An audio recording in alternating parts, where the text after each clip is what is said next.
I believe the Seventh-day Adventist Church is God's remnant people in these last days. And I don't care about being politically incorrect. I just don't care. God's remnant people can be identified biblically. And one of the identifying marks is they keep the commandments of God, all 10. And so I thank God for this church and for what it has meant to me. And my prayer for you is that you will remain faithful to the truth no matter what other people do. Whether that other person is your spouse, your mother, your father, your cousin, your friend, your enemy, do not ever leave this church for any reason. Jesus said in John 6:70, have I not chosen you 12? One of you is a devil. Jesus had a devil among the 12 disciples, but the disciples were still the early church. Are you following me? The church does not cease to be God's church because there are devils in it. The place to find devils is in the church. Devils don't waste time going to the casino and to bars and to whorehouses. The devil already has those places. The devils come to church. And so even though your pastor may be a well-dressed hypocrite, you are still in God's remnant church. Are you following me?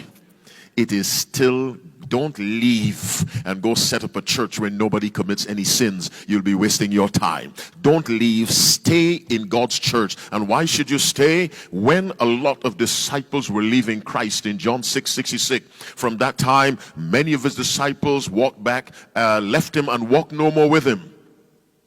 And Jesus said to the 12, will ye also go away? Simon Peter answered, said to him, Lord, to whom shall we go? Thou hast the words of eternal life. What Peter was saying, we are staying because of what you preach. Not because you have a building, because Christ had none. Not because the members drive Mercedes-Benz and Lexus and BMWs. No, we are staying because of what you preach. For those of you who don't have a church, when you contemplate joining a church, don't ask, is the pastor handsome? Don't ask, where do the members work? Don't ask, is the church in the suburbs? Ask, what do they teach? And what they teach must correspond with, thus saith the Lord. If they do not teach, thus saith the Lord, you will simply be enjoying a social experience, not a worship experience. Because the foundation of worship is obedience. What did God say to Saul with Samuel as his spokesperson? Hath the Lord as great delight in burnt offerings and sacrifices? That's worship. As in obeying the voice of the Lord.